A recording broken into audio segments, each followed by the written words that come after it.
Hello friends, welcome to XIS. So this is our next video of current affair series. Current affair के already 9 lectures हमारे हो चुके हैं। देखिए, और जो आई दृष्टि मैगज़ीन है उसकी जो मेजरली एक्सप्लेनेटरी करंट अफेयर्स थे वो हमने कवर कर लिए हैं। ठीक है, तो इस वीडियो से हम एक नई मैगज़ीन स्टार्ट करने वाले हैं। मैगज़ीन का नाम है एडुटेरिया। ठीक है, एक्चुअली हमने एनालिसिस किया इन दो मैगज़ीन्स का, एडुटेरिया और स्पीडी, तो उसमें से रिलेटिवली हमें ये बेहतर लगी है। ठीक है, एडुटेरिया। बाकी कुछ कंटेंट अगर हमें स्पीडी से भी ज़रूरत लगेगी कि कवर नहीं हो रहा है, एक और मैगज़ीन की ज़रूरत है थोड़ा बहुत कंटेंट लेने के लिए, तो सिलेक्टिवली हम वहाँ से भी पिक करेंगे। बाकी आज की इस वीडियो में हम स्टार्ट करने वाले हैं एडुटेरिया का इम्पॉर्टेंट जो एक्सप्लेनेटरी करंट अफेयर है उसका पार्ट।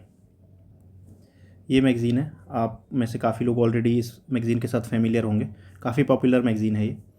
ठीक है, देखिए आज का जो हमारा लेक्चर है यहाँ पे हम इसमें एक सेक्शन है न्यूज़ एट 365। यहाँ पे कुछ बहुत इंपॉर्टेंट करंट अफेयर हैं, मैं मेरे अकॉर्डिंग ये one of the most important current affair हैं इस साल के, ये हम इसमें कवर करने वाले हैं। बहुत कुछ इसमें ऐसा है जो ऑलरेडी हमने पढ़ चुके हैं अपनी वीडियोज़ में, वो रिपीट होगा यहाँ पे। तो कुछ है जो हम थोड़ा क्विकली इसलिए पढ़ेंगे क्योंकि वो रिपीट है। ठीक है, हम पहले ही उसको देख चुके हैं, रेपिटेशन होगा यहाँ पे, लेकिन कुछ रेपिटेशन में भी इंपॉर्टेंट डिटेल्स हैं जो शायद पहले वाली मैगजीन में इतने अच्छे से कवर नहीं थी, यहाँ पे वो बेहतर तरीके से दी हैं, तो वो हम देखेंगे। ठीक है, देखिए सबसे पहले वक्फ अमेंडमेंट बिल। वक्फ क्या होता है? एक ना एक्ट है इंडिया में, वक्फ एक्ट 1995। इसमें गवर्नमेंट चेंजेस कर रही है अभी। ऑल दो बिल जब होता है ना, कोई बिल बहुत कंट्रोवर्शियल हो जाता है तभी उससे क्वेश्चन आते हैं एग्जाम में, अदरवाइज एक्ट से क्वेश्चन आते हैं, बिल से नहीं आते हैं। ठीक है, और इस एक्ट के साथ ऐसा ही है, ये बहुत कंट्रोवर्शियल हो गया है और इसको एक जॉइंट कमेटी के पास भेजा गया है। ठीक है, पार्लियामेंट की एक जॉइंट कमेटी बनी है, उसके पास इसको भेजा गया है। तो वक्फ एक्ट है 1995 का। वक्फ का क्या मतलब होता है? देखिए, रिलीजियस वर्ड है। इस्लाम में क्या होता है कि अगर कोई अपनी प्रॉपर्टी कैन बी मूवेबल और इमूवेबल, कैसे भी प्रॉपर्टी हो सकती है। ठीक है, अगर उसको कोई डोनेट कर दे अपनी प्रॉपर्टी को, किसको? रिलीजियस वर्क के लिए, तो उसको कहा जाता है वक्फ। ठीक है, यानी कि आपने अपनी प्रॉपर्टी को वक्फ कर दिया। तो उस प्रॉपर्टी को मैनेज करने के लिए एक वक्फ बोर्ड बनाया जाता है, और उस प्रॉपर्टी को मैनेज करने के लिए जो एक्ट है जिसके अंदर वक्फ बोर्ड बना है वो है वक्फ एक्ट 1995। एक सेंट्रल वक्फ बोर्ड है जो कि देश के लेवल पे काम करता है, और हर स्टेट का एक अपना वक्फ बोर्ड होता है। तो ये होगा हमारा वक्फ अमेंडमेंट बिल 2024। इसमें कुछ जो चेंजेस हुए हैं इंपॉर्टेंट, वो मैं आपको बता देता हूँ। पहला जो चेंज है वो तो ये है कि जो प्रॉपर्टी वक्फ क्लेम करता है, पहले क्या होता था कि प्रॉपर्टी वक्फ ने अगर क्लेम कर दी तो बर्डन ऑफ प्रूफ किस पे लाई करता था? जो उस बंदा प्रॉपर्टी को अभी कब्जा करके बैठा है, उसकी जिसका अभी कब्जा है उसको प्रूव करना पड़ता था कि ये प्रॉपर्टी उसको बिलोंग करती है। लेकिन अभी क्या है, अभी एक कलेक्टर सर्वे करेगा उस एरिया का, उस जगह का जिसको वक्फ क्लेम कर रहा है, और वो डिसाइड करेगा अपनी रिपोर्ट के, उसकी अपनी रिपोर्ट देगा वो, उसके बेसिस पे डिसाइड होगा कि ये प्रॉपर्टी किसको बिलोंग करती है। यानी कि एक सर्वे होगा, यानी कि एक नई एंटिटी आ गई यहाँ पे, कलेक्टर। ठीक है, इसके अलावा जो वक्फ बोर्ड होता है उसकी जो काउंसिल होती है उसमें 2 मेंबर नॉन मुस्लिम इंट्रोड्यूस करे जाएंगे। ठीक है, नॉन मुस्लिम मेंबर्स। ठीक है, 2 नॉन मुस्लिम मेंबर्स इंट्रोड्यूस करे जाएंगे। यहाँ पे कंट्रोवर्सी इसी चीज़ को भी लेकर है कि जब ये एक रिलीजियस वर्क के लिए है और इस्लाम धर्म से रिलेटेड ये पूरा कॉन्सेप्ट है, तो इसमें नॉन मुस्लिम्स की क्या ज़रूरत है? ये कंट्रोवर्सी तो यही है इससे रिलेटेड। ठीक है, दूसरा ये है कि इसमें वुमेंस के लिए प्रोविज़न करा गया है कि वुमेन मेंबर्स का होना ज़रूरी है वक्फ की काउंसिल में। ठीक है, और जो 2 नॉन मुस्लिम मेंबर्स के लिए बोला गया है कि 2 नॉन मुस्लिम मेंबर्स हो सकते हैं, वो नॉन मुस्लिम मेंबर्स नॉर्मली आपको ऐसी पोजीशंस में दिलेंगे जहाँ पे कोई एक्सपर्टीज चाहिए होती है, जैसे कि कोई लीगल एडवाइस के लिए हो गया, कोई टेक्निकल एडवाइस के लिए हो गया, तो वो मेंबर्स हैं जो वो नॉर्मली नॉन मुस्लिम हो सकते हैं। ऐसा प्रोविज़न करा गया है नए एक्ट्स में। कलेक्टर सर्वे करेगा, ये आपको बता दिया है मैंने। ठीक है, इसके अलावा ऐसे एरिया जहाँ पे जैसे बोहरा कम्युनिटी के लोग हैं, आगा खानी कम्युनिटी के लोग हैं, यहाँ पे इनको भी इंक्लूड करने का प्रोविज़न करा गया है कि ये इनको भी आप काउंसिल में जगह दोगे। ठीक है, वक्फ की जो बोर्ड है पूरा, उसमें मेंबर्स बनाए जाएंगे बोहरा और आगा खानी कम्युनिटीज़ के लोग। इसके अलावा शिया, सुन्नी और बैकवर्ड मुस्लिम्स होते हैं, जैसे पसमंदा मुस्लिम्स का नाम आपने सुना होगा, तो वो बैकवर्ड क्लास मुस्लिम्स होते हैं जो। उसके अलावा सुन्नी और शिया, इनका भी एक तरीके से एक मेंबर होना ज़रूरी है बोर्ड की काउंसिल के अंदर। इसके अलावा यहाँ पे एक इम्पॉर्टेंट फैक्ट हो रहा है, ये अक्सर काफ़ी पॉपुलरली सोशल मीडिया वगैरह पे डिस्कस किया जाता है।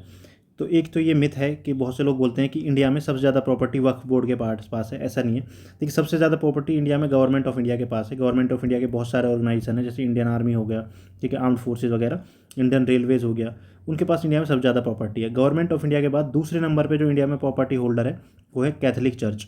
कैथलिक चर्च के बाद तीसरे नंबर पर आता है वक्फ बोर्ड। जो बिल है उसको भेजा गया है जॉइंट पार्लियामेंट्री कमेटी के पास में, और इसको हेड कौन कर रहा है पार्लियामेंट्री कमेटी को? जगदम्बिका पाल। इंपॉर्टेंट है, देखिए इससे ये क्वेश्चन बहुत इंपॉर्टेंट है यहाँ पे, जगदम्बिका पाल हैं जो ये जॉइंट सेलेक्ट कमेटी को हेड कर रही हैं। Next, reforms in IPC. देखिए जो इंडियन एविडेंस एक्ट और इंडियन पीनल कोड और सीआरपीसी है, इनमें रिफॉर्म करके इनका थोड़ा सा इंडियनाइजेशन किया गया है। हम अच्छे से पढ़ चुके हैं पहले इसको, ठीक है। यहाँ पे कुछ थोड़ी थोड़ी और डिटेल्स हैं वो देख लेते हैं। जैसे प्रोफेसर रणबीर सिंह है जो वाइस चांसलर हैं किसके? नेशनल लॉ यूनिवर्सिटी के थे, एक्चुअली अभी नहीं है, पहले थे ये। NLU है जो दिल्ली में, उसके वाइस चांसलर हुआ करते थे प्रोफेसर रणबीर सिंह। इनके अंदर एक कमेटी बनाई गई थी जिसने रिकमेंडेशंस दी थी जिन चेंजेस के लिए, ठीक है। जो चेंजेस भारतीय न्याय संहिता यानी कि आईपीसी, भारतीय नागरिक सुरक्षा संहिता यानी कि क्रिमिनल प्रोसीजर कोड, भारतीय साक्ष्य अधिनियम जो कि पहले क्या था? इंडियन एविडेंस एक्ट, इनमें चेंज करने के लिए। इंडिया का जो criminal procedure Indian Penal Code था जो, ये आपको पता ही होगा, इंडिया में 1834 में पहला लॉ कमीशन बना था जिसको हेड करा था थॉमस बाबिंगटन मैकॉले ने, और उसी की रिकमेंडेशन पे ये इंडियन पीनल कोड आया था। देखिए इंडियन पीनल कोड है ना जो हमारा, इसमें 511 सेक्शन हुआ करते थे, लेकिन जो अभी BNS बनाया गया भारतीय न्याय संहिता, इसमें कंपैरेटिवली कम सेक्शन है, 358 सेक्शन है, ठीक है। एग्जैक्ट नंबर ना भी याद रहे तो कम से कम इतना याद रखना है कि आईपीसी में ज़्यादा सेक्शन थे, BNS में कम सेक्शन हैं, ठीक है। ये आपको याद रखने की जरूरत नहीं है कि मर्डर की कौन सी धारा है, अब पहले क्या थी अब क्या है, ठीक है। जैसे पहले मर्डर की धारा 300 हुआ करती थी और पनिशमेंट जो मर्डर की देती थे वो 302 में दिया करते थे, ठीक है। लेकिन अभी इनका 101 और 103 नंबर हो गया है। तो लेकिन आपको ये रट्टा मारने की जरूरत नहीं है, ये आपके एग्जाम के लिए इतनी रेलेवेंट नहीं है। ये उन एग्जाम्स में आती है जिसको मान लो पुलिस का एग्जाम है, कांस्टेबल का, या फिर SI वाले एग्जाम होते हैं ना, उनमें आती है। कुछ नए प्रोविज़न ऐड करे गए हैं, इनके सेक्शन आपको याद रखने की जरूरत नहीं है, सिर्फ आपको ये पता होना चाहिए कि प्रोविज़न कौन कौन से ऐड करेंगे, सेक्शन रटने की जरूरत नहीं है, ठीक है। अबेटमेंट होता है किसी को बढ़ावा देना कोई ऑफेंस करने के लिए, कोई अपराध करने के लिए, ठीक है। पहले अबेटमेंट पहले भी ऑफेंस था इंडिया में, लेकिन अभी है कि कोई दूसरी कंट्री में बैठ के अगर आपको भड़का रहा है तो वो भी एक क्राइम है, ठीक है। Sexual intercourse by employing deceitful means, ये एक तरीके से किसी को शादी का मतलब झांसा वो देके कि शादी करेंगे हम और उनके साथ सेक्सुअल रिलेशंस बनाना और फिर बाद में धोखा दे देना, शादी नहीं करना, तो उनको उनका इलाज करने के लिए ये वाला सेक्शन, ठीक है।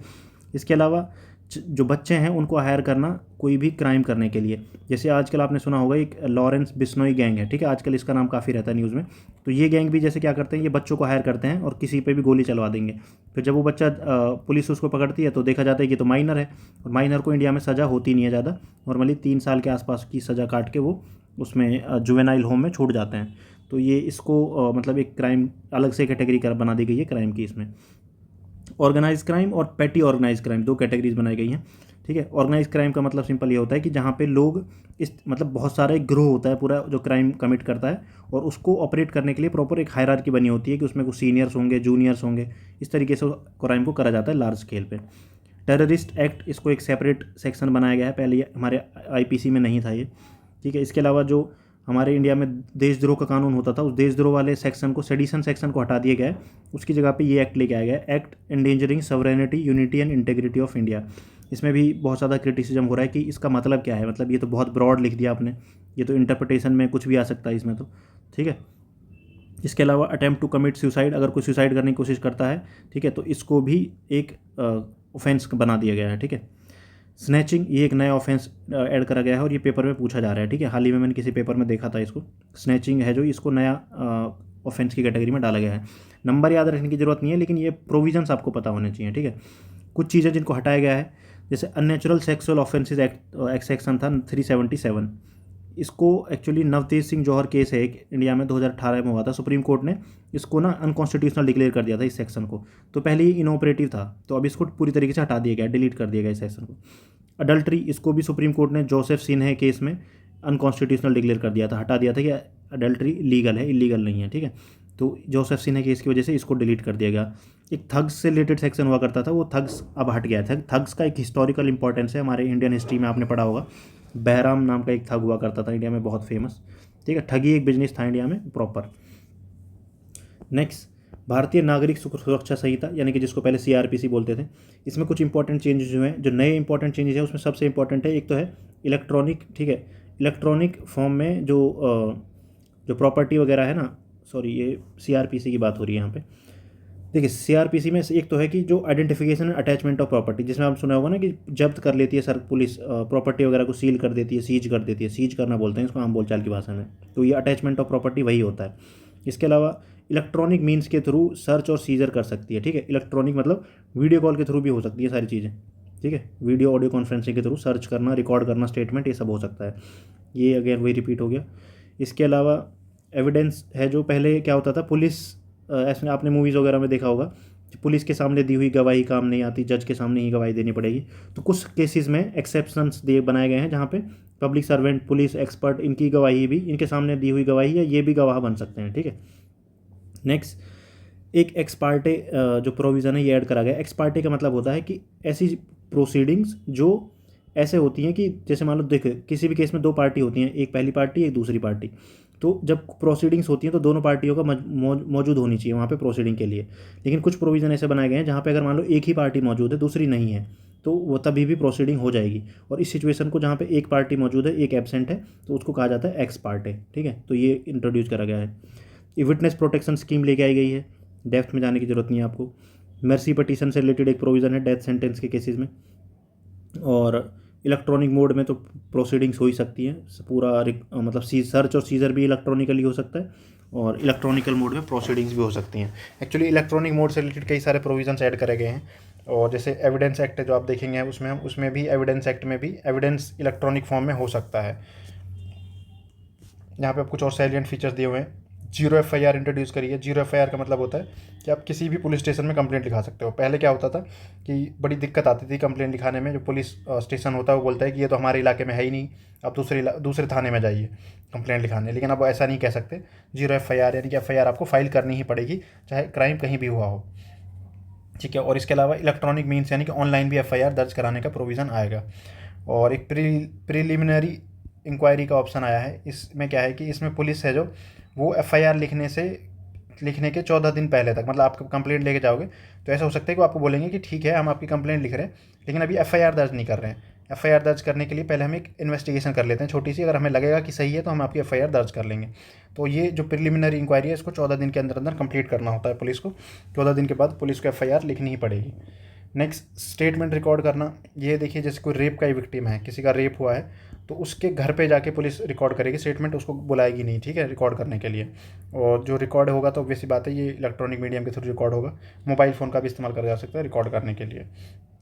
वुमेन पुलिस ऑफिसर है जो वो रिकॉर्ड करेगी। एक सेक्सुअल असॉल्ट हुआ है किसी विक्टिम के साथ में तो उसकी जो रिकॉर्डिंग होगी वो वुमेन पुलिस ऑफिसर करेगी, मतलब मेल ऑफिसर्स नहीं करेंगे किसी फीमेल की रिकॉर्डिंग। इसके अलावा कोई मतलब उम्र में छोटा है, 15 साल से कम उम्र है, या फिर कोई बुढ़ा है मतलब बहुत ज़्यादा एज है, 60 साल से ऊपर की उम्र है, तो उनको आप बुलाओगे नहीं। ठीक है, या मान ऐसे भी हो सकता है कोई बहुत ज़्यादा बीमार है, मेंटली फिजिकली डिसेबल्ड पर्सन है, तो उनको आप थाने में नहीं बुलाओगे, उनके आपके घर पे जाओगे रिकॉर्डिंग करने के लिए उनके स्टेटमेंट को। और जो स्टेटमेंट की रिकॉर्डिंग है यहाँ पे ये इतना इंपॉर्टेंट नहीं है, मतलब ये बेसिकली ये है कि जो रिकॉर्डिंग होगी स्टेटमेंट की वो जुडिशियल मजिस्ट्रेट ही करेंगे विटनेस की, मतलब रिकॉर्डिंग। जुडिशियल मजिस्ट्रेट से नीचे का कोई ऑफिसर विटनेस की जो स्टेटमेंट है उसको रिकॉर्ड नहीं कर सकता। अगर ऐसा है कि जो ऑफेंस है उसमें 10 साल या उससे ज़्यादा की सज़ा हो सकती है, अगर ऑफेंस ऐसा है उसमें 10 साल से ज़्यादा की सज़ा हो सकती है तो जो जुडिशियल मजिस्ट्रेट है उस लेवल का ही ऑफिसर होना चाहिए विटनेस की स्टेटमेंट को रिकॉर्ड करने के लिए। Next, arrest. No arrest of aged और इन्फर्म पर्सन। इन्फर्म का मतलब एक तरीके से ऐसे बंदा जो फिजिकली या मेंटली साउंड नहीं है, मतलब ठीक नहीं है। और एजेड पर्सन है जो इनकी मतलब अगर मान लो इन्होंने कोई ऐसा अपराध करा है जिसमें सज़ा 3 साल या उससे कम है तो डिप्टी SP की परमिशन के बिना इनको अरेस्ट नहीं करा जा सकता। ठीक है, मतलब यहाँ पे कुछ छूट दी गई है लोगों को। इसके अलावा एक नया पुलिस ऑफिसर डेजिग्नेट करा जाएगा हर पुलिस स्टेशन में, जो उसका काम क्या होगा वो रिकॉर्ड मेंटेन करेगा अरेस्टेड लोगों का, जो लोग अरेस्ट हुए हैं उनको रिकॉर्ड मेंटेन करेगा और उसको डिजिटल मीडियम के थ्रू डिस्प्ले कराएगा कहीं ना कहीं पे। ठीक है, हो सकता है वेबसाइट पे कराना हो सकता है कोई स्क्रीन लगा दे वहाँ पे पुलिस स्टेशन में, उस स्क्रीन पे डिस्प्ले होता रहेगा नाम कि किन किन लोगों को अरेस्ट करा गया है। पुलिस रिमांड से रिलेटेड है, ये इतना डेप्थ में जाने की ज़रूरत नहीं है। इन्वेस्टिगेशन जो पॉक्सो से रिलेटेड जो केस होते हैं सेक्सुअल असॉल्ट के, उसमें 2 महीने के अंदर अंदर इन्वेस्टिगेशन कंप्लीट करनी पड़ेगी पुलिस को। नेक्स्ट, भारतीय साक्ष्य अधिनियम यानी कि इंडियन एविडेंस एक्ट। इसमें आपको मेनली यही याद रखना है कि इलेक्ट्रॉनिक और डिजिटल रिकॉर्ड है, ये एविडेंस की तरह काम कर सकते हैं। यहाँ पे कीवर्ड है सेकेंडरी एविडेंस। सेकेंडरी एविडेंस का मतलब ये होता है जो आपका फर्स्ट प्राइमरी एविडेंस था, मतलब जो एक्चुअली एविडेंस होना चाहिए था वो अवेलेबल नहीं है लेकिन हो सकता है उसकी कॉपी अवेलेबल हो, तो डिजिटल कॉपी हो, कैसी भी कॉपी हो, तो उसको सेकेंडरी एविडेंस कहा जाता है। ठीक है, इसके अलावा जो DNA एविडेंस है, पहले DNA वगैरह को एज एन एविडेंस इस्तेमाल नहीं करा जाता था लेकिन अभी इनको भी अलाउ कर दिया है स्पेशल प्रोविज़न करा गया है कि DNA वगैरह इनको भी एडमिशन इनका भी इस्तेमाल करा जाएगा, ठीक है, एविडेंस की तरह। Next SCO summit. SCO summit हमने पढ़ा है पहले भी, अस्ताना कजाकिस्तान में हुई है। इसमें एक नया मेंबर ऐड करा गया है, बेलारूस। आपको पता होगा 9th मेंबर था ईरान, अभी 10th मेंबर हो गया बेलारूस। और ये यहाँ पे 25 एग्रीमेंट साइन करे गए थे, ये इतना इंपॉर्टेंट नहीं है, ठीक है। एक यहाँ पे एग्रीमेंट था SCO की डेवलपमेंट स्ट्रेटजी टिल 2035, इसको अडॉप्ट करा गया था। और कल्चरल कैपिटल, जैसे आपको पता होगा जब इंडिया में लास्ट ईयर हुई थी ये SCO की समिट, तो वाराणसी को कल्चरल कैपिटल बनाया गया था। तो ऐसे ही किंगडाओ नाम की जगह है चाइना में, उसको कल्चरल कैपिटल डिक्लेयर करा गया इस बार। SCO के बारे में आपने पढ़ा ही होगा स्टार्टिंग में कि इसको पहले सांघाई 5 बोलते थे, 1996 में बना था ये। बाद में इसका नाम, जब इसमें और कंट्रीज़ ऐड हुए तो 2001 में इसका नाम SCO कर दिया गया। और इसका सेक्रेटेरिएट कहाँ है? बीजिंग में लोकेटेड है। इंडिया ने इसको कब ज्वाइन करा था? 2017 में। इंडिया और पाकिस्तान 2 कंट्री हैं, दोनों ने इसको 2017 में ज्वाइन करा था। फिर बाद में इसमें ईरान और बेलारूस भी आ गए, तो 10 मेंबर हो गए total. Rudram 1 missile. Rudram 1 missile एक एंटी रेडिएशन मिसाइल है। इसका काम क्या होगा? इसको DRDO ने डेवलप करा है। जैसे किसी कोई जगह है जहाँ पे मतलब मान लो रेडिएशंस एमिट हो रही हैं, इस जगह से रेडिएशंस का सोर्स है कोई जगह, तो उस जगह को टारगेट करेगी ये रुद्रम 1 मिसाइल, ठीक है। ये एयर टू सरफेस मिसाइल, मतलब इसको हवा में लॉन्च करेगा कोई प्लेन या फिर फाइटर जेट या हेलीकॉप्टर के थ्रू, और ये जाके टारगेट करेगी इस एरिया को, ठीक है। और इसमें 2 सिस्टम हैं, एक है इसमें INS क्या होता है? इनर्शियल नेविगेशन सिस्टम, और एक है GPS जो कि ग्लोबल पोजिशनिंग सिस्टम। GPS तो सबको पता होगा, INS बताता हूँ मैं आपको, इनर्शियल नेविगेशन सिस्टम क्या होता है। ये ना सेंसर्स की हेल्प से काम करता है। सेंसर्स मतलब कैसे? मतलब ये एक पहली बात तो लोकलाइज होता है, छोटे से एरिया में काम करेगा। मतलब आपने बहुत सारे सेंसर लगा दिए किसी एक बिल्डिंग में, यहाँ पे सेंसर है, पूरा एक बिल्डिंग में आपने हर जगह सेंसर लगा रखे हैं, तो सेंसर्स जिस चीज़ को जहाँ पे डिटेक्ट करेंगे उससे आपको पता चल जाएगा कि इस सेंसर के आसपास अभी ये चीज़ लोकेटेड है।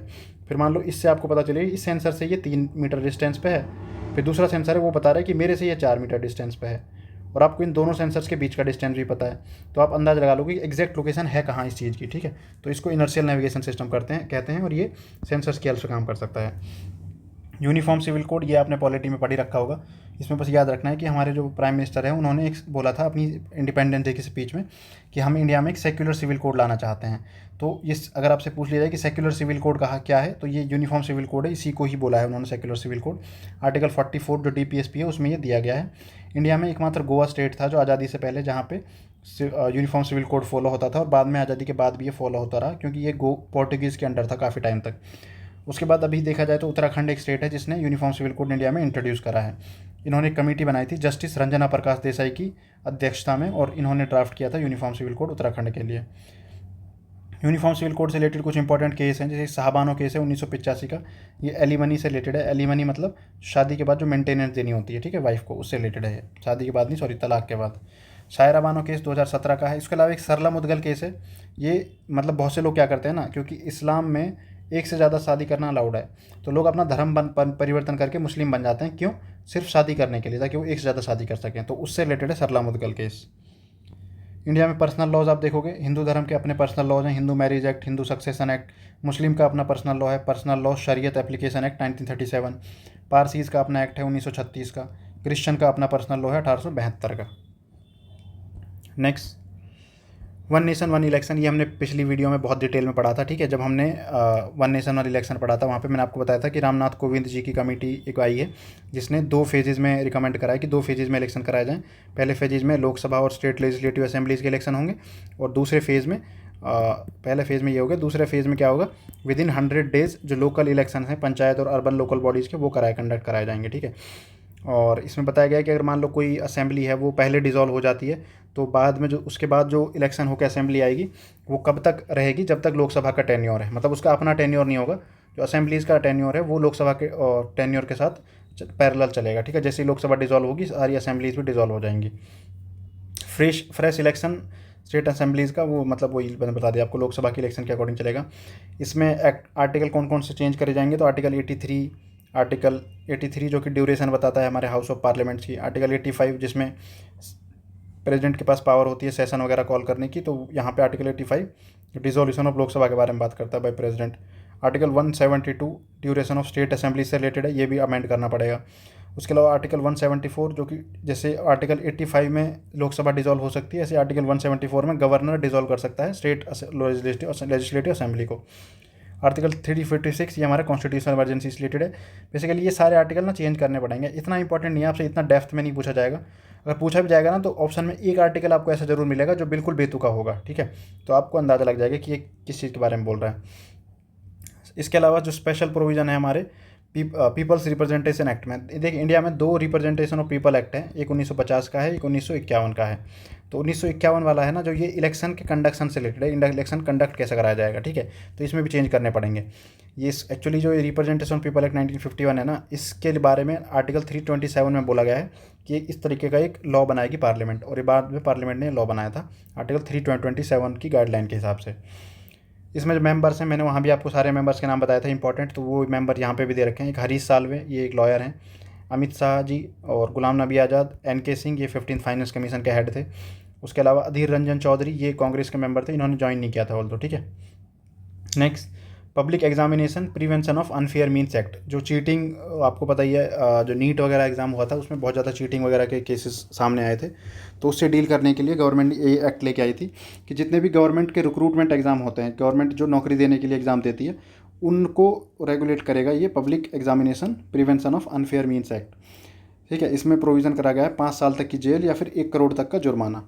बस आपको याद रखना है, UPSC के मेंस में आया था ये क्वेश्चन कि क्या ये अप्लाई होता है स्टेट गवर्नमेंट पे भी। तो ये स्टेट गवर्नमेंट से अप्लाई नहीं होता, ये गवर्नमेंट के रिक्रूटमेंट एग्जाम पे लागू होता है, सिर्फ वो भी सेंट्रल गवर्नमेंट के। नेक्स्ट, हाइड्रोन प्रोजेक्ट, देखिए हाइड्रोन प्रोजेक्ट है ना, ये सैटेलाइट के थ्रू इंटरनेट प्रोवाइड कराने की एक सर्विस है।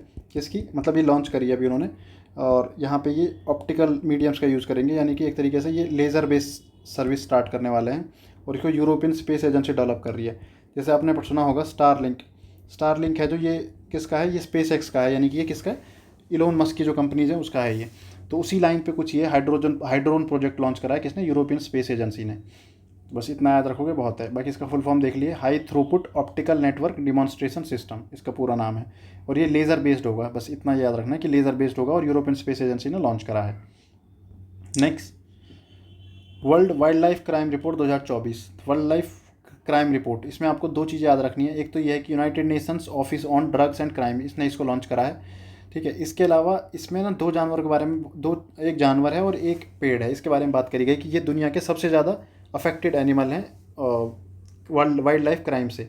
एक तो राइनोसोरस है, इसमें तो आपको पता ही होगा, राइनो होते हैं हमारे इंडिया में भी, ठीक है। वन हॉर्न राइनोसोरस के लिए जाना जाता है इंडिया। तो ये तो आपको आसानी से याद रह जाएगा कि इसका नाम था इसमें नंबर 1 पे। दूसरे नंबर पे नाम है इसमें प्लांट की कैटेगरीज में सीडर का जो प्लांट है, ये आपको वेस्टर्न हिमालयाज़ में देखने को मिलता है। ये बहुत ज़्यादा यूज़ करा जाता है एस्थेटिक फर्नीचर में, ठीक है। जो फर्नीचर देखने में अच्छा लगता है ना, उस तरीके का फर्नीचर बनाने में ये काम करा जाता है इसका। और इसका भी बहुत ज़्यादा, मतलब इसको इलीगली सप्लाई करा जाता है। और जानवरों में राइनोसोरस मैंने आपको बता दिया। एक्चुअली जानवरों में ना अक्सर करके आपको टॉप पे ये पेंगोलिन देखने को मिलता है, इसको ही दुनिया का सबसे ज़्यादा मोस्ट ट्रैफिक्ड एनिमल कहा जाता है। लेकिन इस बार राइनो आ गया है, ठीक है। पेंगोलिन दूसरे नंबर पे है। 2 पेंगोलिन की स्पीसीज होती हैं, एक इंडियन और एक Chinese. Next, world wild life crime report, ये अगेन वही है। ये देखिए एक treaty actually, sites convention on endangered species of wild flora and fauna, उसके अंतर्गत एक तरीके से ये रिपोर्ट रिलीज़ होती है, global wild life crime report.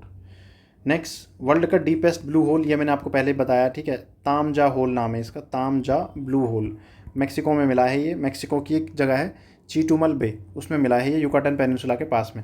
Yucatan peninsula, ये युकाटन स्ट्रेट भी है जो किसके बीच में है, क्यूबा और मेक्सिको के बीच में, ठीक है। Yucatan peninsula, gulf of Mexico है नीचे, और नीचे कैरेबियन सी है इसके।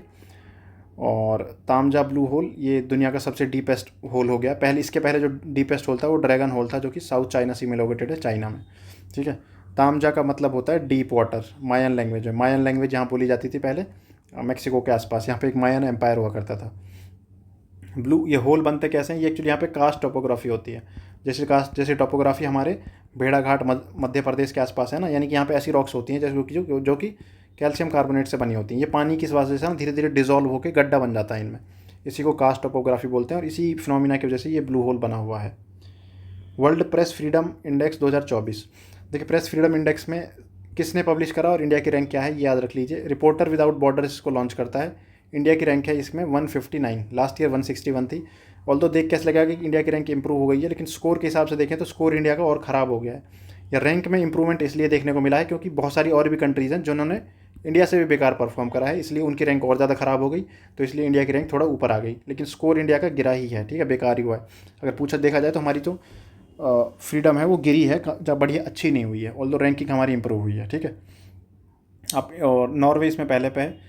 पाकिस्तान हम पाकिस्तान में हमसे बेहतर हालात है इनके अकॉर्डिंग, ठीक है। इन्होंने बताया कि टर्की, पाकिस्तान और श्रीलंका जैसी कंट्री हैं, यहाँ पे ऑल्दो बहुत अच्छा नहीं है, थोड़ा सा डिफरेंस है। देखो अब 158, 152, 150 माइनर सा डिफरेंस है, लेकिन फिर भी ये हमसे ऊपर है, ठीक है। Next, world population prospect report 2024, ये यूनाइटेड नेशंस के department of economic and social affair ने इसको रिलीज़ करा है, वर्ल्ड पॉपुलेशन प्रोस्पेक्ट रिपोर्ट। और इसने बताया है कि जो पॉपुलेशन है वो कंटिन्यूसली बढ़ने वाली है अभी अगले 50-60 साल में। एक्चुअली 2070-80 के आसपास है जो पॉपुलेशन वो अपना पीक कर जाएगी 10.3 बिलियन के बाद, उसके बाद वो नीचे आनी स्टार्ट हो जाएगी, ठीक है। ग्लोबल जो लाइफ एक्सपेक्टेंसी है फिलहाल वो 73.3 है, इंडिया में अभी ये 70 के आसपास है, 70 से ऊपर है थोड़ा सा। इंडिया की पॉपुलेशन देखा जाए तो 1.45 बिलियन है आज के टाइम में, और इंडिया दुनिया का सबसे पॉपुलस कंट्री है, और इस पूरी सेंचुरी में इंडिया पॉपुलस कंट्री ही रहेगा दुनिया का सबसे आगे, ठीक है। इंडिया से आगे कोई कंट्री नहीं निकलेगी पूरे मतलब 2100 तक, जब तक 2100 आएगा, ठीक है। नेक्स्ट, आर्टिकल 244 है, ये इंपॉर्टेंट क्वेश्चन है, देखिए इसको नॉर्मली पॉलिटी में भी बच्चे इग्नोर कर देते हैं। देखिए जैसे ऑटोनोमस डिस्ट्रिक्ट काउंसिल्स होती है ना शेड्यूल 6 में, उसमें क्या होता है कि आपको स्टेट के अंदर कुछ एरियाज़ में ऑटोनोमस डिस्ट्रिक्ट काउंसिल सेटअप करने की परमिशन होती है, जहाँ पे ऑटोनोमस डिस्ट्रिक्ट काउंसिल एक तरीके से इंडिपेंडेंटली काम करती हैं।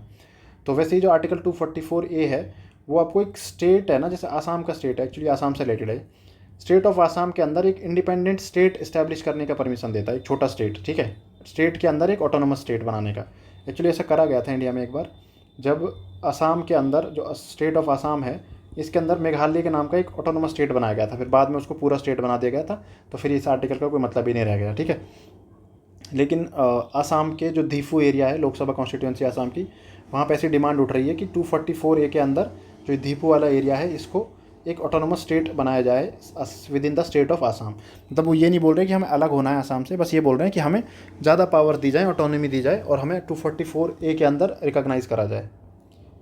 नेक्स्ट, अच्छा हाँ, फ़र्क क्या होता है ऑटोनोमस, देखिए ये ऑटोनोमस, ये जो स्टेट बनाया जाता है ना ऑटोनोमस स्टेट, इसके पास ऑटोनोमस डिस्ट्रिक्ट काउंसिल से भी ज़्यादा पावर होती है, ठीक है। आपको ये बताना चाहिए किस टर्म्स में पावर होती है। जो ऑटोनोमस डिस्ट्रिक्ट काउंसिल है ना, ये इसके पास दो तरीके की पावर नहीं होती। कौन सी? एक तो ये लॉ एंड ऑर्डर पे कंट्रोल नहीं रखता, एक फाइनेंशियल पावर बहुत कम होती है इनके पास। लेकिन जो और ये ऑटोनोमस स्टेट बनता है 244A के अंदर, इनके पास बहुत ज़्यादा पावर्स होती हैं, ठीक है, दोनों तरीके की। लॉ एंड ऑर्डर की पावर भी इनके पास होती है, और ये नॉर्मली भी फाइनेंशियल मैटर्स में भी कंट्रोल रखते हैं। हुरून ग्लोबल यूनिकॉर्न इंडेक्स, देखिए यूनिकॉर्न क्या होता है ना, यूनिकॉर्न एक ऐसी कंपनी होती है जिसका टोटल वैल्यूएशन, मतलब उसकी टोटल वर्थ $1 बिलियन से ज़्यादा है, ठीक है, $1 बिलियन या उससे ज़्यादा है। इसके अलावा वो स्टॉक मार्केट में लिस्टेड नहीं होनी चाहिए कंपनी, उसको बोलते हैं यूनिकॉर्न, ठीक है। तो ये हुरून नाम की एक रिसर्च इंस्टीट्यूट है, ये पब्लिश करता है इसको, हुरून ग्लोबल यूनिकॉर्न इंडेक्स। इसमें इंडिया को इन्होंने बताया कि इंडिया में 2023 में 67 यूनिकॉर्न थे, ठीक है। एक्चुअली 2022 में देखा जाए तो 68 थे, तो एक कम हो गया, बहुत ज़्यादा डिफरेंस नहीं है। बाकी आप देखोगे जो दुनिया में सबसे ज़्यादा यूनिकॉर्न आपको कहाँ देखने को मिलेंगे, USA में, दूसरे नंबर पे चाइना में, और तीसरे नंबर पे आपको देखने को मिलेगा इंडिया। इंडिया की सिटी है जो बेंगलुरु, उसको अगर सिटीज़ के हिसाब से रैंक दिया जाए तो इंडिया उसमें टोटल 32 रैंक हैं, और 32 यूनिकॉर्न हैं, और टोटल उसका रैंक कितना आया इस बार, तो उसका रैंक है इस बार 7th रैंक है, ठीक है। बेंगलुरु मतलब सबसे ज़्यादा टॉप पे है यूनिकॉर्न के मामले में इंडिया में। Next, renewable energy potential in India. देखिए रिन्यूएबल एनर्जी के ऊपर बात होती रहती है बार बार, क्योंकि 2070 तक आपको पता है हमें नेट जीरो अचीव करना है, और जो सस्टेनेबल डेवलपमेंट गोल हैं वो तो 2030 तक ही टारगेट कर रहे हैं, ठीक है। तो इसलिए रिन्यूएबल एनर्जी पे बात होती रहती है। इंडिया है जो ये 3rd largest energy consuming country है दुनिया में। आप देखोगे USA और चाइना के बाद इंडिया का ही नंबर आता है, और रिन्यूएबल एनर्जी कैपेसिटी के मामले में इंडिया 4th पे है। सोलर एनर्जी इंस्टॉल्ड कैपेसिटी के मामले में इंडिया सोलर एनर्जी कैपेसिटी के मामले में एक्चुअली इंडिया 4th नंबर पे है, सॉरी 5th नंबर, 5th पे आएगा आपको रिन्यूएबल एनर्जी में, 4th पे आएगा इन द विंड एनर्जी, और ओवरऑल आप सोलर वगैरह में देखोगे तो तब वो 5th आता है, ठीक है, तब वो 5th आता है, ठीक है। नेक्स्ट, इंडिया की जो installed non fossil fuel capacity है वो फिलहाल 190.97 गीगावाट है। इसमें से आप सोलर की देखोगे तो वो लगभग मतलब 80 से 90 के बीच में है, बढ़ती रहती है एक्चुअली, वो हर थोड़े दिन में उसका डेटा अपडेट होता है। कुछ दिन पहले वो 82 था, लेकिन अभी बता रहे हैं कि 90 के आसपास हम पहुंच गए हैं। विंड की इंडिया में 45 के आसपास है, ठीक है। Small hydro power 4.99 gigawatt, large hydro power 46.92 gigawatt. तो ये इंडिया का टोटल आपको देखोगे यहाँ पे कैपेसिटी बताया हुआ है। आपको ये थोड़ा थोड़ा याद होना चाहिए, इसका आइडिया होना चाहिए, ठीक है। COP26 में क्या क्या गोल्स हैं ये मैं आपको कई बार बता चुका हूँ। 500 गीगावाट अचीव करना है हमें 2030 तक, और नेट जीरो अचीव करना है हमें 2070 तक। नेक्स्ट, शिव शक्ति, ये हमने देखा था। शिव शक्ति कौन सी जगह का नाम दिया है मोदी जी ने? ये जगह का नाम दिया है जहाँ पे चंद्रयान 3 है जो उसने लैंड करा है। चंद्रयान 2 जहाँ पे लैंड करा था उसका नाम था तिरंगा पॉइंट, मतलब लैंड क्या करा था, क्रैश लैंड करा था वहाँ पे वो।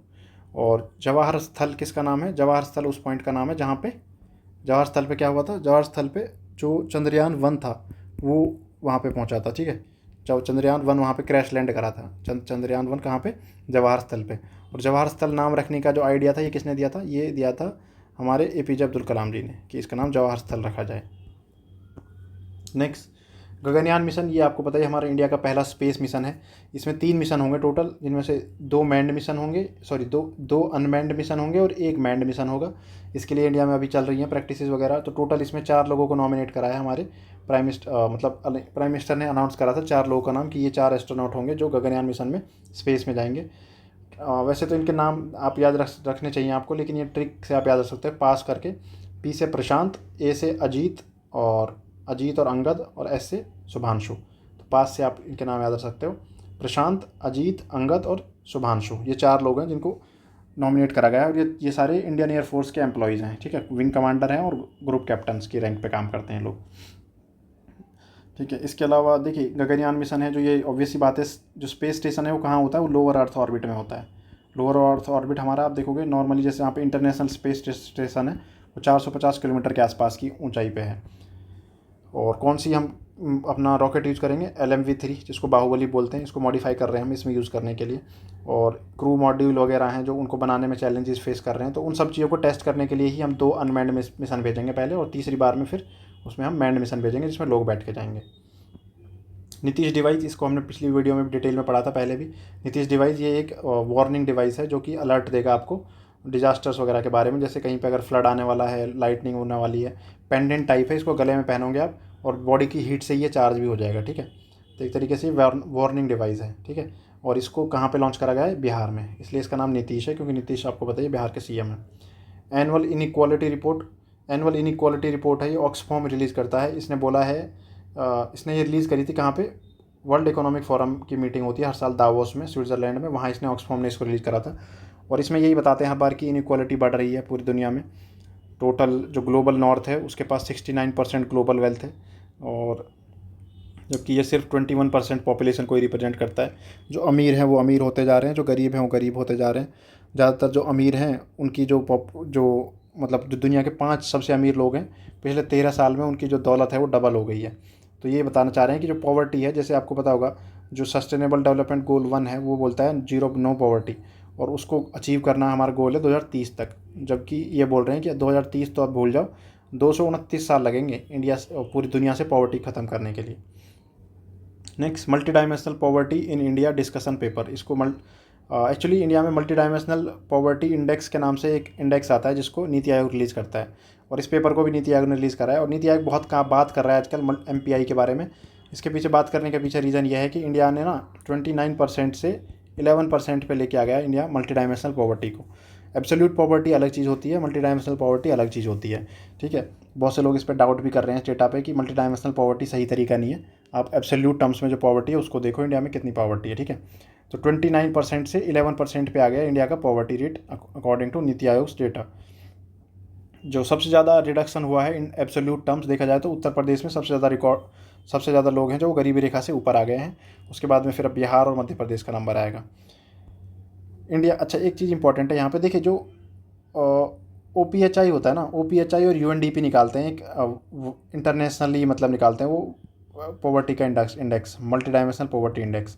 उसमें ना वो 10 इंडिकेटर्स लेते हैं, 10 इंडिकेटर्स ले लेते हैं उसमें, ठीक है। 10 इंडिकेटर्स होते हैं जो ये आपको हेल्थ, एजुकेशन और स्टैंडर्ड ऑफ लिविंग से रिलेटेड होते हैं।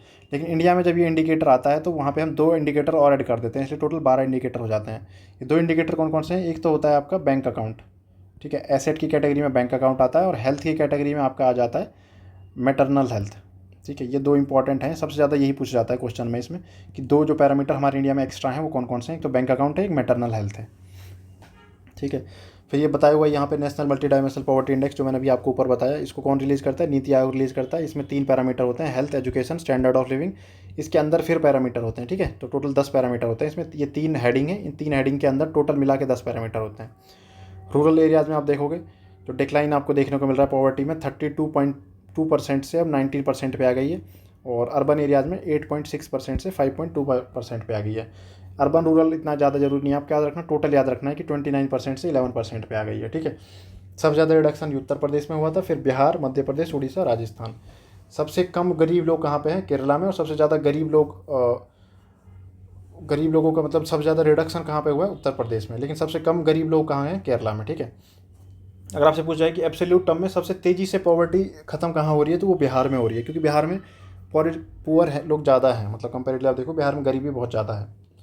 इलेक्टोरल बॉन्ड आपको पता ही होगा, इलेक्टोरल बॉन्ड है जो इसको सुप्रीम कोर्ट ने अनकॉन्स्टिट्यूशनल डिक्लेयर कर दिया था।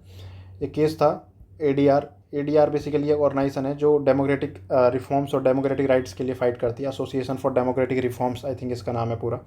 इसका केस था ये, ADR versus Union of India case, ठीक है। इसमें राइट टू इन्फॉर्मेशन का वायलेशन माना है इसको, इलेक्टोरल बॉन्ड स्कीम को, और गवर्नमेंट की स्कीम को ख़त्म कर दिया किसने? सुप्रीम कोर्ट ने।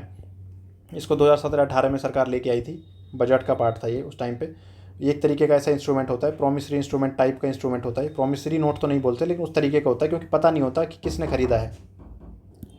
जो प्रोमिसरी नोट होता है उसमें भी पता नहीं चलता है कि किसने इशू करा है। उसी तरीके से जो इलेक्ट्रल बॉन्ड है, इसमें भी पता नहीं होता है कि ये किसने खरीदा है, ठीक है। इशूअर तो पता होता है, इशूअर तो इसका एक ही बैंक है इंडिया में, स्टेट बैंक ऑफ इंडिया। इसकी भी कुछ ही ब्रांचेस थी, और उसमें भी कुछ टाइम ही होता था जब आप खरीद सकते थे, ऐसा नहीं कभी भी खरीद लो इसको, ठीक है। बाकी इसकी डेप्थ में जाने की जरूरत नहीं है, बस इतना याद रख लेना कि कौन सा केस था, ADR versus Union of India, ठीक है। इस केस में ख़त्म कर दिया इन्होंने। इसकी वैलिडिटी कितनी दिन होती थी ये भी थोड़ा इंपॉर्टेंट है, 15 दिन की वैलिडिटी हुआ करती थी इसकी, ठीक है। 15 दिन के अंदर खरीदने के 15 दिन के अंदर अंदर आपको इस पार्टी को देना था, किसी पार्टी को जो आपको देना चाहते हो उसको दे दो, और वो इसको कैश इन करवा लेगी। CMS यानी कन्वेंशन ऑफ माइग्रेटरी स्पीसीज़, इसका COP14 हुआ है। कहाँ पे हुआ है? समरकंद, उज्बेकिस्तान में। हमने पहले पढ़ लिया था, लेकिन उसमें थीम नहीं बताया हुआ था इसको, तो यहाँ थीम या स्लोगन देख लिए, नेचर नोज नो बॉर्डर्स, ठीक है, ये इसका थीम था। और इसको बॉन कन्वेंशन के नाम से भी जाना जाता है। इसमें क्या इसके दो अपेंडिसेस होते हैं। अपेंडिक्स 1 जिसमें थ्रेटन्ड स्पीसीज़ को रखा जाता है, और अपेंडिक्स 2 जिसमें माइग्रेटरी स्पीसीज़ जिनको मतलब जो कंसर्न मतलब उनको ज़रूरत है बचाने की, लेकिन अभी वो थ्रेटन्ड नहीं है, उसमें अपेंडिक्स 2 में आती हैं वो, ठीक है। इंडिया ने इसमें एक्चुअली इसमें एक अग्रीमेंट हुआ था, आउटकम इसका जो COP14 का, वो आपको याद रखना है। एग्रीमेंट में क्या निकल के आया कि जो सेंट्रल एशियन फ्लाईवे है, ठीक है, इससे रिलेटेड इसकी है ना, इसकी कोऑर्डिनेटिंग यूनिट बनाई जाएगी। कोऑर्डिनेटिंग यूनिट है जो उसका कहाँ पे सेटअप करी जाएगी? वो इंडिया में सेटअप करी जाएगी, ठीक है। ये इंपॉर्टेंट है। इसमें जो CMS का COP14 हुआ है, इसमें ये बोला गया है कि एक सेंट्रल एशियन फ्लाईवे है क्या? आई होप आपको पता हो। ये बेसिकली क्या है ना, जो आपको सुना होगा आपने कि साइबेरिया से पक्षी उड़ के इंडिया में आते हैं। तो वो पक्षी एक्चुअली सिर्फ इंडिया में नहीं आते, बहुत सारी कंट्रीज़ में रुकते हुए आते हैं और आगे भी जाते हैं वो, ठीक है। तो जिस रूट के थ्रू आते हैं ना, उसको सेंट्रल एशियन फ्लाईवे बोलते हैं। इसके बीच बीच में बहुत सारी वाटर बॉडीज़ आती हैं जहाँ जहाँ वो रुकते हैं। आप सुना होगा भरतपुर में आते हैं, हरियाणा में सुल्तानपुर नेशनल पार्क है उसमें आते हैं, और फिर गुजरात में रण ऑफ कच्छ में कई सारे वेटलैंड एरियाज़ हैं, वाधावन वगैरह, वहाँ पे आते हैं। तो उसको सेंट्रल एशियन फ्लाईवे बोलते हैं। इसकी एक कोऑर्डिनेटिंग यूनिट इंडिया में इस्टेब्लिश करी जाएगी।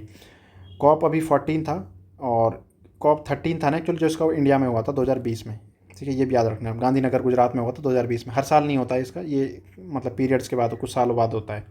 जो अगला इसका COP15 होगा वो ब्राज़ील में होगा। और जो UNFCCC का वो है, United nation framework convention on climate change, उसका COP अगला कहाँ होगा? बाकू, अजरबैजान में। और जबकि इसका CMS का अगला COP होगा ब्राज़ील में 2026 में। इनसेट 3DS सैटेलाइट, देखिए इनसेट जो है ना, इनसेट सैटेलाइट्स हैं, ये मीटेरोलॉजिकल डिपार्टमेंट की होती हैं, यानी कि मौसम विभाग की होती हैं।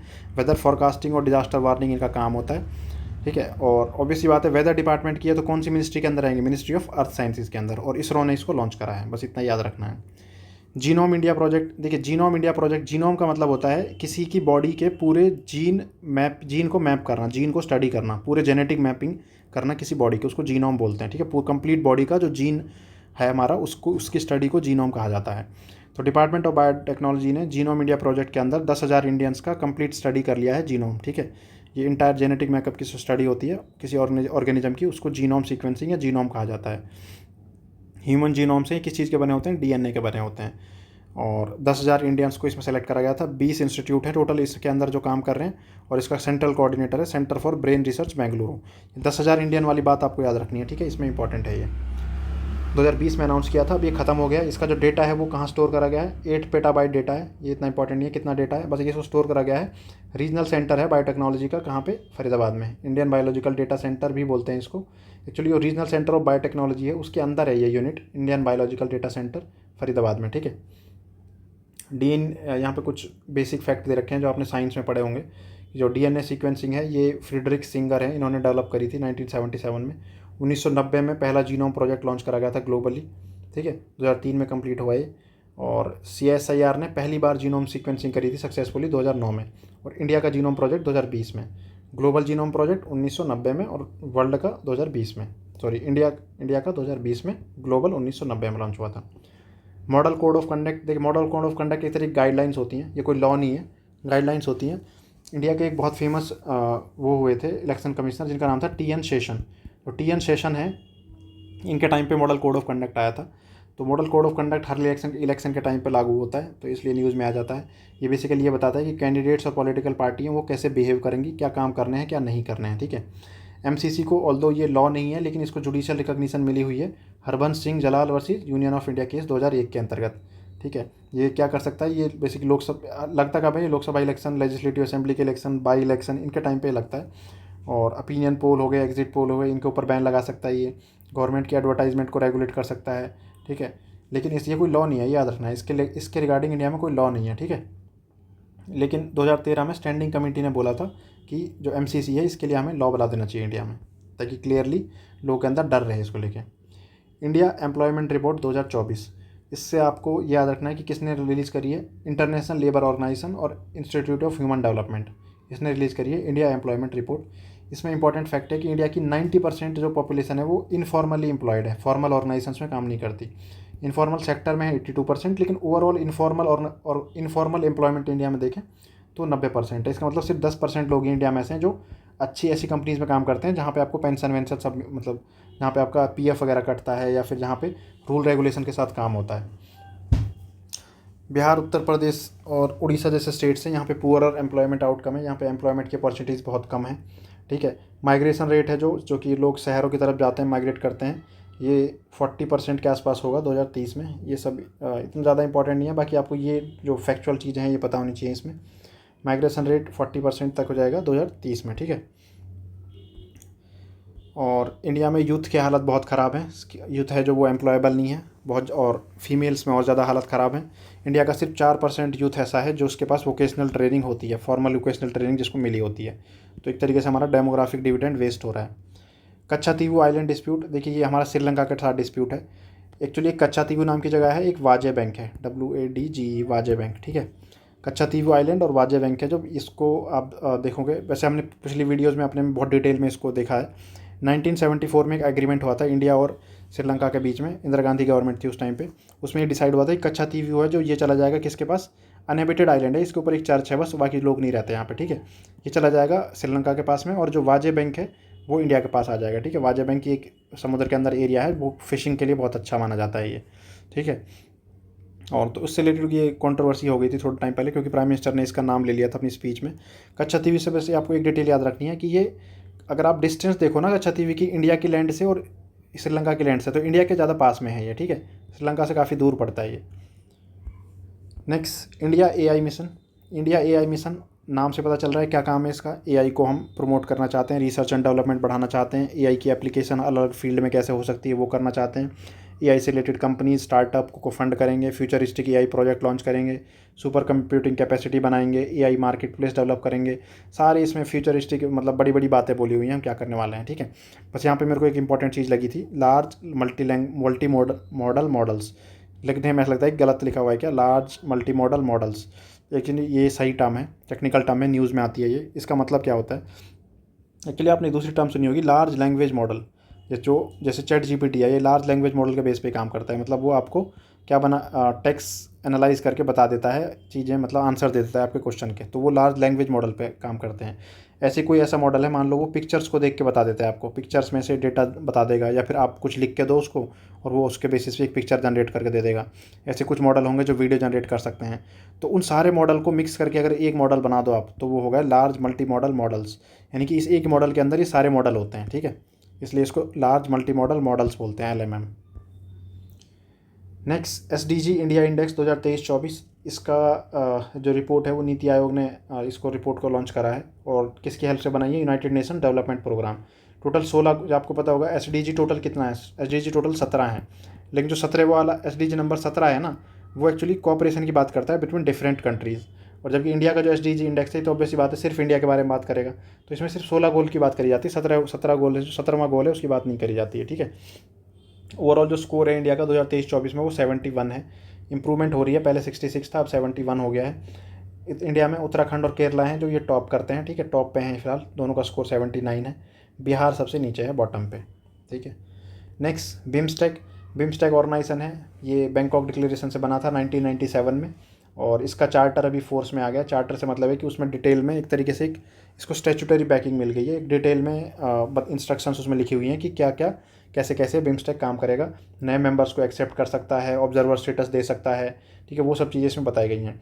जब बिम्स्टेक बना था तो पहले इसको बिस्ट EC बोलते थे, बिस्ट मतलब ये कंट्रीज़ के नाम थे उस जो इसमें पार्ट थी, और EC मतलब इकोनॉमिक कोऑपरेशन। फिर बाद में इसका नाम बिम्स्टेक कर दिया। बिम्स्टेक का फुल फॉर्म है bay of Bengal initiative for multi sectoral technical and economic cooperation. EC आज भी इसमें लास्ट में है, ठीक है।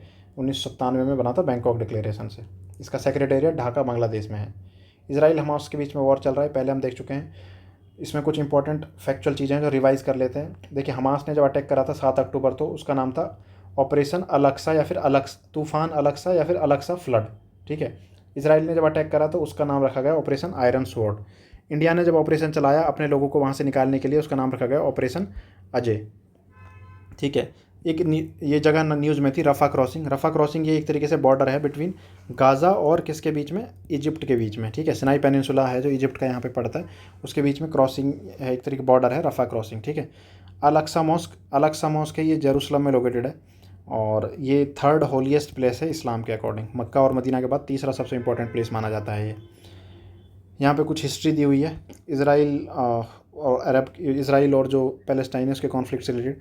एक्चुअली ना, पहले जैसे इंडिया एक देश है, ठीक है, ऐसे ही पैलेस्टाइन एक देश हुआ करता था, ठीक है। फिर अंग्रेज़ों ने जब कब्जा करा तो पैलेस्टाइन को भी कब्जा करा था, इंडिया को भी कब्जा करा था। जैसे पहले इंडिया को कब्जा करा वैसे पैलेस्टाइन को भी कब्जा करा था। इंडिया को तो अंग्रेज़ छोड़ के चले गए, लेकिन पैलेस्टाइन में क्या करा अंग्रेज़ों ने, यहूदियों को बसा दिया, जूस को, ठीक है। और किस बेसिस पे बसाया कि यहाँ पे हज़ारों साल पहले जूस रहते थे, इस बेसिस पे उन्होंने जूस को पैलेस्टाइन में बसा दिया। और पैलेस्टाइन एक तरह देखा जाए तो आज भी गुलाम है एक तरीके से, ठीक है, मतलब आज भी कॉलोनी की तरह ही जीते हैं वो लोग, जैसे हम कॉलोनी थे पहले, अब वो आज भी ऐसे ही जी रहे हैं, ठीक है। 1948 में अरब इसराइल वॉर हुआ था। और यहाँ पे फैक्चुअल चीज़ दे रखी है, ये आपने इंटरनेशनल रिलेशंस में इनको पढ़ रखा होगा पहले ही अपने सिलेबस में, बाकी फिर भी एक बार देख लेते हैं। सुएज़ क्राइसिस हुआ था 1956 में, आपने सुएज़ कैनाल के नाम से सुना होगा। तो ये इजिप्ट ने बोल दिया था कि हम किसी को नहीं निकलने देंगे यहाँ से, तब ये क्राइसिस हुआ था 1956 में। फिर एक 6 डे वॉर हुआ था 1967 में। अच्छा, आपने एक चीज़ सुनी होगी बहुत कि इसराइल कैसे हरा देता है सबको, मतलब ये आसपास इतने सारे अरब कंट्रीज़ हैं, इनको बार बार इसराइल हरा कैसे देता है। तो एक्चुअली ये सिर्फ कहने की बात होती है कि इसराइल ने हरा दिया, इसराइल नहीं हराता इनको कभी भी। हमेशा होता क्या है कि इसराइल के साथ पीछे कौन खड़ा होता है, इसराइल को सपोर्ट पूरी तरीके से मिलता है UK, ठीक है, फ्रांस, और इसके अलावा USA तो मतलब इसराइल का मतलब ही USA है। इसराइल के बिना USA कुछ नहीं है, और USA में उसकी सरकार नहीं बन सकती जो इसराइल को सपोर्ट ना करे, ठीक है, क्योंकि जूस हैं जो वो ज़्यादातर दुनिया की बड़ी बड़ी कंपनीज़ को कंट्रोल करते हैं। तो ये एक्चुअली इंडिया आज भी का वॉर हो जाए या फ्यूचर में भी वॉर हो जाए, जीतेगा इसराइल ही यहाँ पे हर कंडीशन में, क्योंकि इसराइल को बैक करती हैं दुनिया की सबसे पावरफुल कंट्रीज़। तो 6 डे वॉर 1967 में हुआ था। योम किपुर वॉर ये 1973 में हुआ था। इसमें इजिप्ट और सीरिया ने अटैक करा था सिनाई पेनिनसुला एक्चुअली इजिप्ट की जगह है। इसको कब्जा लिया था किसने, इसको कब्जा लिया था इसने, इसराइल ने, फिर लेकिन बाद में इसको वापस दे दिया था। गोलन हाइट, इसको भी ऐसे ही कब्जाया था इसराइल ने एक वॉर के टाइम पे, लेकिन इसको आज तक वापस नहीं दिया गोलन हाइट्स को, ठीक है, ये अभी भी इसराइल के पास में है।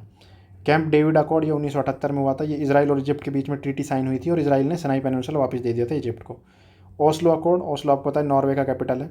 यहाँ पे 2 स्टेट सॉल्यूशन निकल के आया था, यानी कि ये आया था कि दो देश बना देते हैं, एक पैलेस्टाइन और एक इजराइल, ठीक है, दो देश बना देते हैं। लेकिन इस पे आज भी मतलब इंडिया का एक्चुअली ऑफिशियल स्टैंड यही है, इंडिया यही बोलता है कि दो देश बना दो, एक इजराइल एक पैलेस्टाइन। इसराइल जॉर्डन के बीच में 1994 में साइन हो गया, ये इतना इंपॉर्टेंट नहीं है। इंतिफादा ये वर्ड आ जाता है कई बार, इंतिफादा, फर्स्ट इंतिफादा और सेकंड इंतिफादा, ये बताता है कि कैसे, मतलब इस ये वर्ड ये सिग्निफाई करता है जो पैलेस्टीनियन लोग हैं वो इसराइल के अगेंस्ट प्रोटेस्ट वगैरह करते रहते हैं। तो ये प्रोटेस्ट इस टाइम पे बहुत ज़्यादा हुए थे और इस टाइम पे भी बहुत ज़्यादा हुए थे 2000 से 2005 के बीच में। तो इन पीरियड्स को इसलिए इंतिफादा कहा जाता है, ठीक है, ये अरेबिक वर्ड है।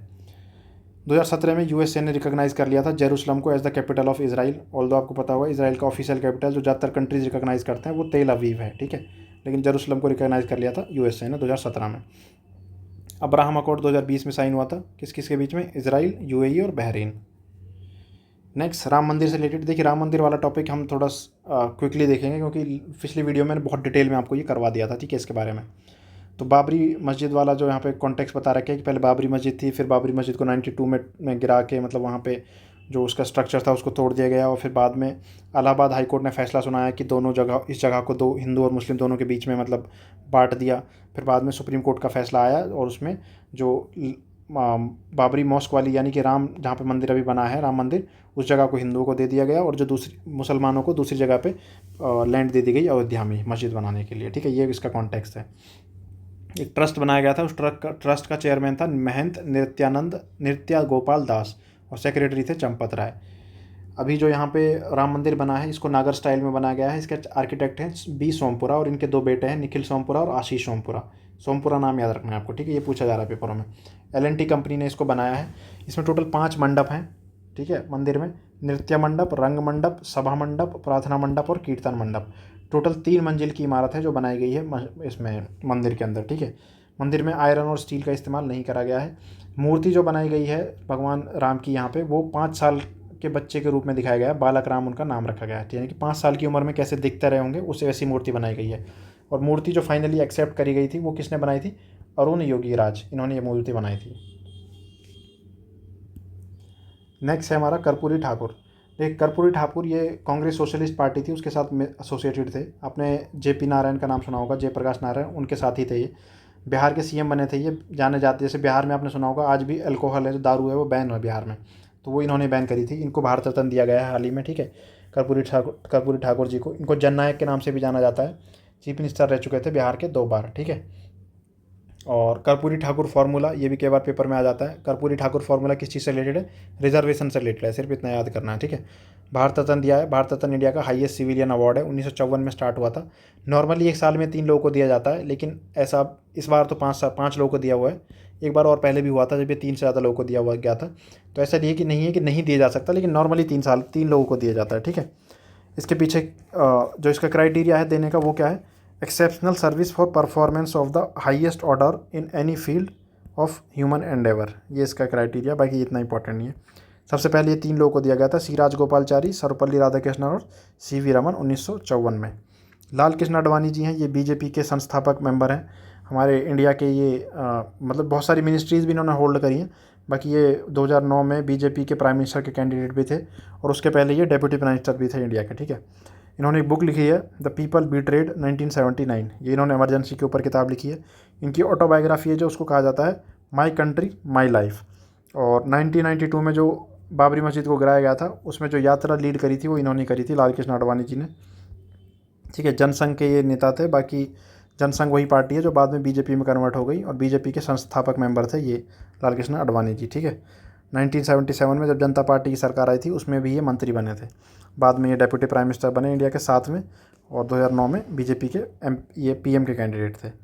नरेंद्र मोदी जी ने इन्हीं को रिप्लेस किया था, ठीक है। यहाँ तक हम आज की वीडियो के लिए यहीं तक रखते हैं।